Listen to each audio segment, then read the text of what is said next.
It is Locked On NBA Game Night for the night of Tuesday, September 2nd. On today's show is Deni Avdija, making us rethink the Trailblazers' chances this upcoming season. Plus, one of Carmelo Anthony's old coaches has a surprising take on whether Melo is a winning player.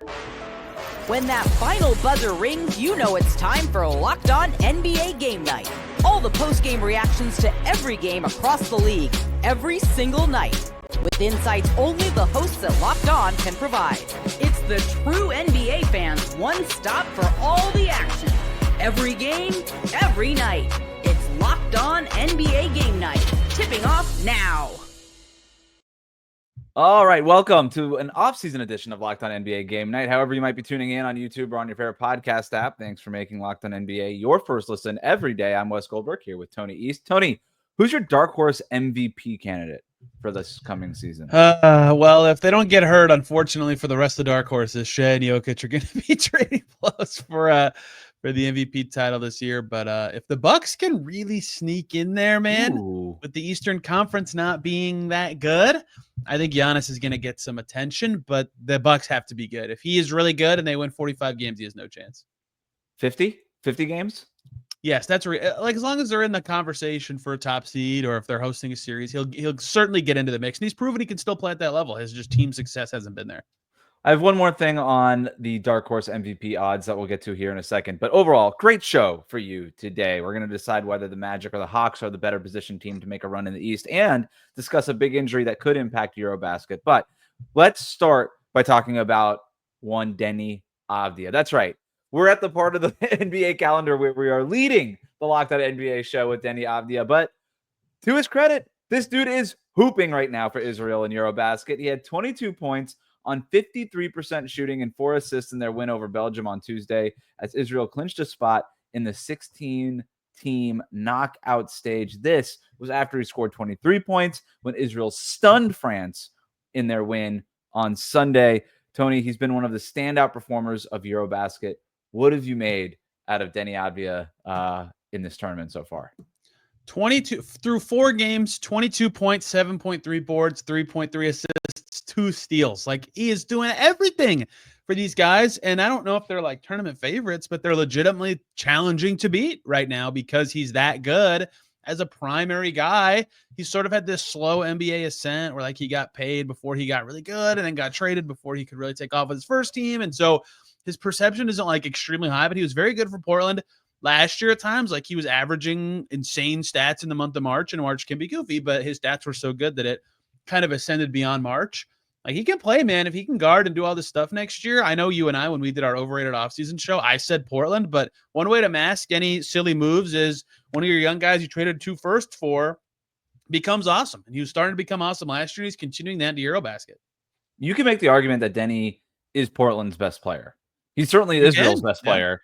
And I mean, you could make that argument last year based on the way he played. And if this is showing that there's a leap coming for him, that's huge. You use the word versatility. He's just such a complete player. Versatility, again, a word that keeps coming up with him. Here's Locked On Blazers host Mike Richman with more on how he's looked so far in this tournament. So kind of what I'm thinking about here with Deni is like, some of the defensive versatility, maybe the Blazers are able to go small a little bit. That'll allow them to get probably more of their better players on the court. Although, again, the diet of going small, I don't know how often you can do that. And some of the playing in transition, offensive creator stuff. Deni brings the ball across half court. Israel plays with the point guard with Yam Madar, but like he's not this. They let Deni have his reps, right? And he'll do that too. He'll play in transition. He'll be an offensive initiator, an offensive creator, and he'll play. And his defensive versatility will be a big part of whether the Blazers are of how good they can be, right? Deni Avdija is good. I don't think Eurobasket has really proved anything beyond that. Well, Wes, you're muted, so I'm going to start talking and say, let me tell you something first, sir. Post All-Star break, Deni Avdija. This is a long stretch of last season. He averaged 23.3 points, 9.7 boards, and 5.2 assists per game. That's why Mike is so right. Like, if you're a Portland fan, you've seen this. And so you're saying this is proving what everybody else knows in Blazerland, that he's good. For the rest of the world, this is like, oh, whoa, look at Deni. For them, it's like, see, we knew. Interesting. Is Eurobasket in September, a bigger platform than playing for the Portland Trailblazers. Yes. Oh, yeah. And Washington Wizards. I think probably. I mean, that's a good question. I mean, especially because right now, like, it is the hoops on. Like, that's it, right? And Great so point. if you're a big basketball fan, like and America Cup just ended, right? So like Team USA is done too. If you're like USA or bust kind of guy, like this is it. And Giannis is playing, Luka's playing. Like there's legitimately great players in this tournament. There are some teams that are, if you've watched Cyprus or Great Britain, like there's some not great teams in this thing, but it's high level hoops, man. It's really fun stuff. And every year there's some players I'm like, why is that guy not in the NBA? Like he's amazing for Germany or whoever. Poland is just all of that, right? Yes. Yes. It's just a bunch of old Polish guys. It's one of the veteran teams. So and Indy legend and Toronto Raptors champion Jordan Lloyd.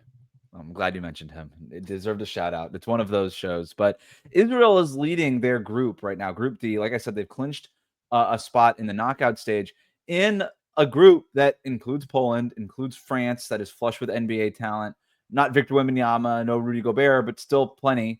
We'll talk about France a little bit later. Slovenia with Luka Doncic is sort of at the bottom of their, not the bottom, but sort of the fringe part of the group that they're going to make it. They just clinched their spot in the 16-team stage, but Israel is right there at the top of their group because they've been really good. They have a pretty deep roster. There's a lot of ball handling on that roster, but Deni has been their MVP so far and one of the MVPs of Eurobasket. Like I said, he might be the best player already on the Portland Trailblazers. In terms of what this means for them this coming season, how good can a Blazers team be that has Deni as its best player? Like, where is Deni in the where do you view him in terms of like where he ranks among these NBA players? Where did you have him in your top 100? I did rank him. I don't remember exactly where I did something bad, Wes. I didn't save my list anywhere, so I don't actually remember. In the 50 range, I remember about who I was like comparing him to, if that makes sense. The thing about Portland next year that's so interesting is like their bet is now similar to what just won in the playoffs. Like if you have a crap ton of like legitimately good players and a ton of depth, that's like always good all the time, and you have no negative lineups on the floor, maybe things will be awesome. And so that's the hope for Deni as your best player. Like as good as he was, 5 assists per game is like not going to cut it for a high level guy who's not an elite scorer or passer. But if you mesh that with your Drew Holiday addition, with Jeremy Grant scoring, if you get enough ascent from your Shaedon Sharps of the world and Scoot Henderson and all your other young guys that are all up and down this team, and Kamara's awesome, so their defense should be sensational, right? They will be a very good defensive team next year. That's the hope for a Deni Avdija-led team being very good, and very good's probably not possible for them in the West this year, but as good as they can be is they're like so awesome on defense, and that is possible with the team they have, and then they'll just need maybe like a legendary ball handling shooting from deep point guard to help them. And I think they have one of those ready to go for the next year, but who knows how good he'll actually be. So I had Deni ranked 67, and now I'm thinking that was probably too low on my rankings. That's not like unreasonable to me. No, I think I'm looking at the names in front of them. I think it's fair. Like I have Andrew Nembhard right in front of him. I think they're kind of similar in terms of quality. You actually understanding how the Pacers are good. Right. It's the number one. They're not the number one option on a really good team, but they probably top out as a really good number 2 or 3 option somewhere there. And they're versatile and they sort of unlock different lineups and things like that. And but Deni, what he does well for people who might only be watching him play for Israel and never watch him for Portland or whatever, he's awesome in transition. You mentioned the defense. Mike mentioned the defense as well. He could guard multiple positions. He's an awesome defender. He's a very high level, high feel guy, good passer. He's efficient, not necessarily as an outside shooter, but when I say efficient, I just mean like he's not like wasting time out there on the court. He knows what he wants to do. Like he's got that European feel for the game. He's a smart player. He keeps the ball moving. He doesn't ball hog it. He's just the guy who makes the right play and makes an overall positive impact. And for a team like Portland, if you could play him at the 3 or the 4, you can go a little bit smaller, like Mike was talking about, especially if you still got Donovan Clingan guarding the rim. Like that makes up for a lot of size and rim protection issues that you could potentially run into going small. Or you could go big and you could play him at the 2 if you want. Like he is that versatile with the ball handling and some of the shooting and stuff like that. Yeah, cool little first segment. Look at Deni Avdija leading the A block on Locked On NBA. But we're going to leave it there. Coming up next, there are plenty of people picking the Magic and the Hawks to make a deep run in the Eastern Conference next season. But which team is better NBA Versus is next. Today's episode of Locked On NBA Game Night is brought to you by FanDuel. The NFL season is almost here, and FanDuel is making sure you're ready for kickoff with a can't-miss offer. Right now, new customers can bet just $5, and if your bet wins, you're going to get $300 in bonus bets to use across the app. I asked Tony at the start of the show who he likes for MVP, according to FanDuel, SGA. Number one in the FanDuel odds, Nikola Jokic, right behind him, number two. You'll never guess who's number three. It's Luka Doncic, who seems to... That's a drop for Luka in the preseason MVP odds. He's usually number one or number two. You've got Giannis, Tony's pick there at number 4 at plus 1,200. And then we start to get into some real dark horses. Victor Wembanyama, Anthony Edwards, Cade Cunningham, Kevin Durant. And I'll tell you my dark horse pick, Tony. I kind of like Jalen Brunson. Jalen Brunson at plus 6,000, according to FanDuel. If the Knicks are the number one seed in the Eastern Conference, he's going to get a lot of media push for that award. So are you ready to play? Download the FanDuel app now by visiting FanDuel.com to get started. That's FanDuel.com to place your first $5 bet. Welcome back to Locked On NBA Game Night. Every game, every night. The best way to support the show is to subscribe on YouTube and on your favorite podcast app. Subscribe now because the season is around the corner. You want to make sure you are locked in. It's the segment where we pin two teams against each other and decide which team is actually better. This is Versus. We'll do it by breaking the teams into categories. And the two teams that we're doing today, the Magic and the Hawks. Let's jump right in. We've got best player, best co-star. We're going to ask which team has the better depth and which team has the better coach. We'll start with best player. This one's pretty interesting, Tony. Who you got? There's a lot of good players. So let's get it out of the way. I think you're like me, Wes. I think we both believe Franz is actually probably better than Paolo, despite that not being what a lot of people think. I don't know where you land there. I am on this, maybe not island, but I think Trae Young's actually kind of an underrated player. Like, it takes a lot to be that. I just kicked my trash can over and hurt my foot really bad. To have the usage Trae Young has at his height and still be like very, very impactful is crazy. Like, he's a great shooter, one passer. His assists per game has gone up every single year of his entire career, and he's been in the league for a long time. Like, that dude is an A+ passer, and they actually have talent around him now. I think I'm going with Franz, though, man. Like, size just matters so much. And if you can create, defense, shoot, like all in one, it's so close. Trae was better last year, but for what we're projecting for the coming season, I think I'd slightly take Franz. So this is sort of a question about taste. I don't think there's any question that Franz is the more complete two-way player of the group that we're talking about. If what we've narrowed it down to is Trae Young, Franz Wagner, and Paolo Banchero, with all due respect to Jalen Johnson, right? But you got to stay healthy. That's a big part of it. Availability is the most important ability. But Trae Young, obviously, we know the defensive issues there. And with Paolo, a lot of it has been idea more than production for him at this point in his career. That said, I actually disagree with you. I do think Paolo is the best player. Wow. I think he's better than Franz. And I say that because, again, this is a matter of taste. What Paolo can do that Franz can't do, and he could do better than Trae Young, although Trae Young can do it a little bit, is he could score in isolation. And that, to me, is the biggest star quality in the NBA. Can I just give you the rock, and you can go to work, and you can go get me a bucket? And Franz is not a good isolation basketball player. He's good at driving. He's got good driving kick. I would argue he's probably got better feel as a natural playmaker than Paolo does, which brings up a ton of interesting questions for how Orlando wants to operate their offense, and probably is a big reason why they have not answered their questions about how to have an efficient offense over the last couple of years.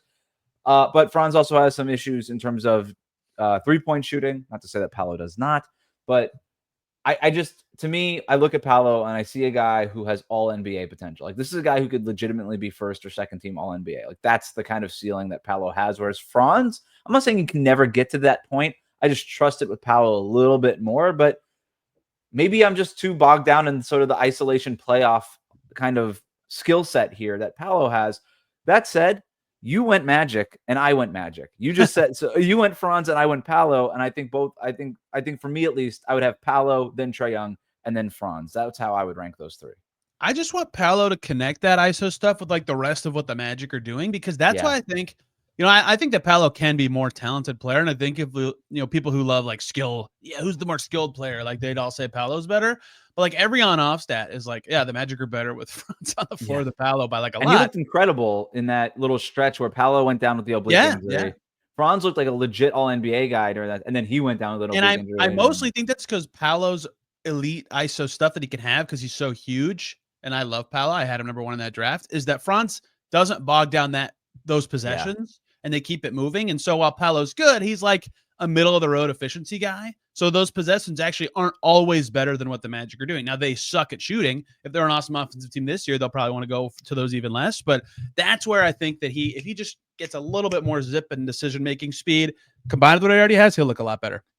I don't know how many people are listening to you talk about Franz as being like the actual good, actually the Magic's best player, and maybe people think that's sort of like a hipster take. This is a legitimate take. Oh yeah, I am not pushing back against you strongly on this. I in my matter of taste, I prefer the Paolo thing. I think he's probably better. I think he ends up being the better guy, but like it's not crazy to say that Franz is the best. That said, our next category is best co-star, and it sounds like I would have Franz and you would have Paolo, and the Magic would also take that category. Yeah, no offense to the Hawks. Like I might have Trey as the second best player between the teams, but the fourth best player is not, or their second best player is not as good as the Magic's second best player. Right? And like, by the way, we're both shrugging off Desmond Bane, and he's like probably going to look pretty good on that team, right? So, you know, with no offense to the Jalen Johnsons of the world, who is very good and has a chance to be like fringe all-star level this year, I think Paolo and Franz are both better than him. So salute to you, sir. You are not going to win this. Jalen Johnson could end up he's great this category, right? Like he could end up being that guy, but for what we know right now and his issues with injuries and stuff like that, you just can't in good faith make him the best co-star in this group. So the Magic take the first 2 categories. The Hawks need to make a comeback here if they're gonna if they're gonna make a comeback. Better depth. I actually have the Hawks winning this, but I don't feel great about it. I think they have 7 players that they would be like, yeah, this is a starter level player. Right, their actual starting 5, whoever you think it is, and I'm still gonna. I've said this on the show before, Wes. I'm still gonna slide my hot take in that Okongwu's gonna start over Porzingis. I'm with you. And then Porzingis would be the 6th player, Nickeil Alexander-Walker, the 7th player. Like that's 7 legitimately great players, and that doesn't even account for other good players that they will have behind that 7. So the fact that they don't have a backup point guard still makes me kind of grit my teeth at the depth of the Hawks. But as much as I like the Magic's depth, I think that you have more proven and good fitting Hawks depth, even though they're a new look team, than a lot of the Magic depth that's like, yeah, this team is good and is really good on defense, but it hasn't really amounted to a lot yet. So I will slightly take the Hawks, but this is very close. Yeah, because you start at the top of the Magic roster and you're like, Paolo Banchero, I like him. Franz Wagner, I like him. Desmond Bane, what a great addition. I like him. Jalen Suggs, my Emmy Award winner for best defender in the league, most entertaining defender. I love him. And then you're like, where do we go now?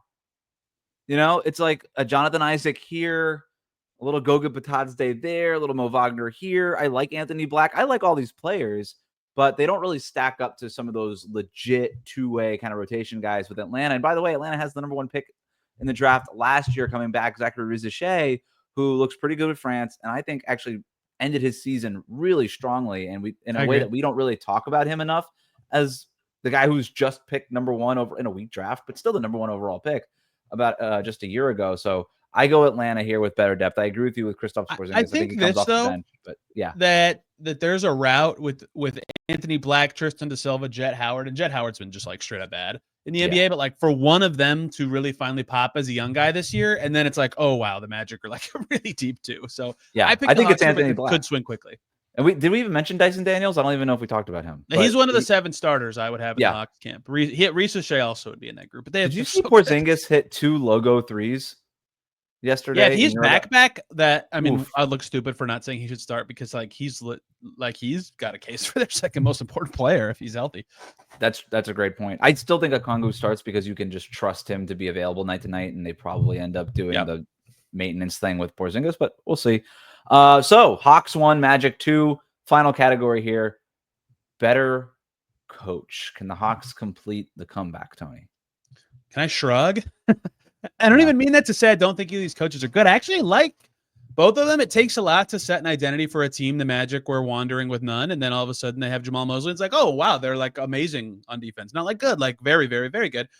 Quinn Snyder's offenses are always really interesting. I remember Mike Conley with the Jazz. He was like, yeah, I need a PhD to run this stuff. Like it's confusing and the teams always start slow and then they're much better by the end of the year. They're both very sharp. They're both well respected. They both have their obvious strengths, but neither of them have ever been in like that top 5 conversation. So honestly, like pick what you want, pick the team you have. I think they're both better for the team they have than if they switch teams, right? So I kind of just put it out in the wash, which is a very unsexy answer for the podcast. Well, then I'll break the tie. I'm going to go Jamal Mosley and the Magic. And I'm going to be honest, this was not hard for me at all. Oh, interesting. I think Quinn Snyder is a fine coach. I think he's starting to dance a little bit with the Nick Nurse zone of, are we sure he's a really good coach? Has he been a little overrated because of like 1 or 2 surprising years? And kind of he's replaced guys. Like Quinn Snyder has done a really good job of choosing jobs where he's just replacing stale coaches. I would like Jamal Mosley. I get that his teams have been hurt to have one good playoff series before I'm like, this is totally fair. Better. I think what Mosley has done, resume is not awesome. Mosley has completely changed the culture in Orlando. Yes. I think he does a lot of things behind the scenes that have really instilled a different kind of belief in an Orlando Magic team that has not believed in anything since Dwight Howard left. And I think that challenge was very difficult in that market specifically. And so, speaking of somebody who lived in that market through 4 years of college. So, yeah, I think to me it was Mosley. And that means that since I get to break the tie, the Magic come out as the winner of this round of NBA versus. My score would be 2.5, 1.5 Magic anyway. So I also picked the Magic, even though I did the cop-out answer at the end. Hang up the banner, Orlando. Coming up, France will be without one of their best players in the tournament, or will they? Plus, was Carmelo Anthony a winning player? Talk about that next year on Locked On NBA.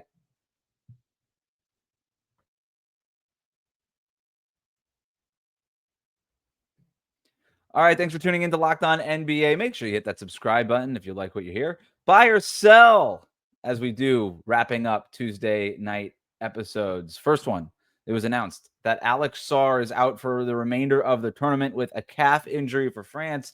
In his absence, though, on Tuesday, Gershon Yabusele had 36 points in France's win over Poland. That's, again, 36 points. That is a 3 followed by a 6, and that's how many points Gershon Yabusele scored. Buy or sell France's chances in the tournament without Alex Sarr and with Yabusele. Yeah, it hurts a bit. Sarr was not doing a lot. He mostly because he's just like kind of a depthy guy for them. Like Yabu is their big minutes dude. Yabusele, by the way, had 36 today and it upped his scoring average to 15. Like it's been a really strange tournament for him. But yeah, Sarr was shooting very well, 73% from the field, only taking like 6 shots a game though. His points were under 10. It's a big loss. Like you lose an NBA player, that's a big loss. But they're actually still pretty good. They have front court depth. With Yabusele still on the team, they still have NBA guys, Koulibaly, Arisa Shea. They'll be fine, but certainly a loss. And the Wizards will hope he's good to go by opening night because I'm very interested in his season. Yeah, that's the big concern for Wizards fans that be ready to go. Fortunately, it's just a calf. Hopefully, it's not like a long. I believe Josh Robbins said that the Wizards believe he'll be ready to go for the start of the season. So good news. But like you mentioned, Sarr was sort of a depth piece for them. That said, like France is a team without Victor Wembanyama, without Rudy Gobert. They're very perimeter oriented, and the way that their offense was running, a lot of Sarr pick and pops. He was helping space the floor for him. But again, all of this was a lot more theoretical than production wise. France is good, like despite the guys that they're missing right now, and they. I don't know that I'd pick them to win the tournament, but they got a chance, right? They definitely have a chance here. But you know, missing a guy like Sarr, that definitely does impact them. And I don't know that you can count on Yabusele to score 36 every night, but don't tell him that. Let's get to the next one. Giannis sat out Greece's loss to Bosnia on Tuesday morning. That said, the Greeks had already qualified for the last 16, so they're giving Giannis the day off. Not a long-term injury issue, but buy or sell whether Bucks fans should be concerned about Giannis's health this season. Yeah, I think it's mostly what you said. Be careful with the knee thing, especially going against a Bosnia team that's like Yusuf Nurkic's bruising butt and some other tough dudes, and they're not playing really for anything. And now they are, though. Their game against Spain, the final game, Spain's playing to make it out of groups. Bosnia still has to win their game against Georgia to get through. So some fun implications that come because of this. But no, I would have no concern unless he doesn't play for the rest of the tournament. Yeah, if I'm a Bucks fan, I'm not as concerned about Giannis's health as I am literally everything else. About like no, Thanasis is signed. It's good. It's all good, man. It's all good. Look, Thanasis signing makes me feel really good if I'm a Bucks fan. Like all things considered, that sounds like okay. For sure, Giannis is going to start the season with the Bucks. Why are people so upset about this? There's been like a million Nepo signings in NBA history. Like, I get that he's not that good. Are people upset about this, or are people online upset about this? Yeah, you're right.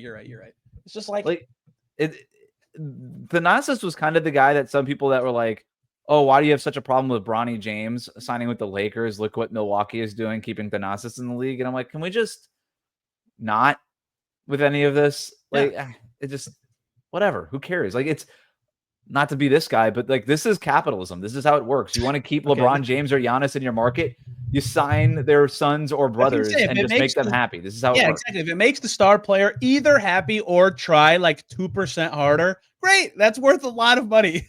It's worth it. It's absolutely worth it. Especially when we're talking about like the 15th spot on the roster. Like, that guy's not going to play anyway. Right. And if you were worried about development, that's what the two-way contracts are for. So relax.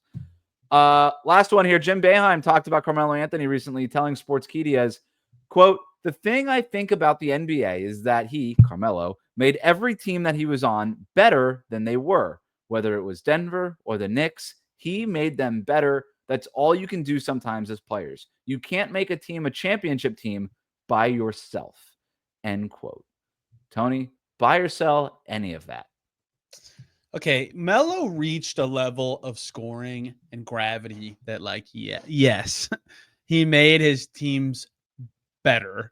That didn't lead to a lot of memorable, deep playoff runs, and that's where I think people have. I don't want this to sound like I don't think Melo's good. Like, you don't win the scoring title, and you're not awesome. Like, he's a top 50, 30 something of all time player, right? But there is a point where it's like, if you keep not being able to lead your team to a certain point, what actually are you doing? How good are you actually? And I think he had a long enough career that question is at least fair, even though I think he kind of obviously made his teams better.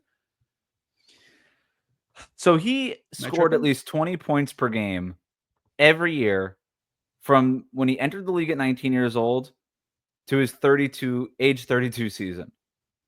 He was a dominant offensive player for more than a decade.